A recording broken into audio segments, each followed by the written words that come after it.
नमस्कार, मी Gauri Suryavanshi. S Marathi news मध्ये आपलं स्वागत. वळूयाच्या बातमीपत्राकडे. खड्ड्यांना त्रस्त होत मनसेने केले अनोखे आंदोलन. महाड एसटी बस स्थानकात महाराष्ट्र नवनिर्माण सेनेच्या कार्यकर्त्यांनी बांधल्या चक्क म्हशी. महाड एसटी बस स्थानकात पडलेल्या खड्ड्यांमुळे तसेच दुर्गंधीयुक्त शौचालयामुळे प्रवासी वर्गात नाराजीचा सूर असताना महाड येथील महाराष्ट्र नवनिर्माण सेनेने महाड एसटी प्रशासनाविरोधात आंदोलन छेडण्याचा इशारा दिला होता. त्या अनुषंगाने आज महाड येथील महाराष्ट्र नवनिर्माण सेनेच्या पदाधिकाऱ्यांनी व कार्यकर्त्यांनी महाड एसटी बस स्थानकातील खड्ड्यात चक्क म्हशी फिरवून बस स्थानकातच म्हशी बांधून प्रशासनाचे लक्ष वेधले. आंदोलनादरम्यान कोणतेही अनुचित प्रकार घडू नये म्हणून यावेळी महाड शहर पोलीस ठाण्याचे पोलीस निरीक्षक संतोष जाधव यांच्यासह महाड शहर पोलिसांचे बंदोबस्त तैनात होते.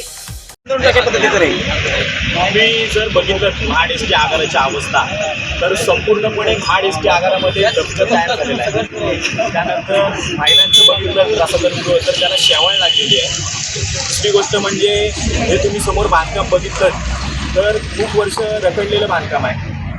म्हणजे एकीकडं सरकार योजनांवरती योजना लागू करत आहे आणि दुसरीकडं निधी अभावी हे कामं रखडलेली आहेत. मला वाटतंय की आम्ही हा महाराष्ट्र नवनिर्माण सेनेचं जे आंदोलन आहे हे प्रशासनाची कान उघडणी करण्यासाठी केलेलं आंदोलन आहे.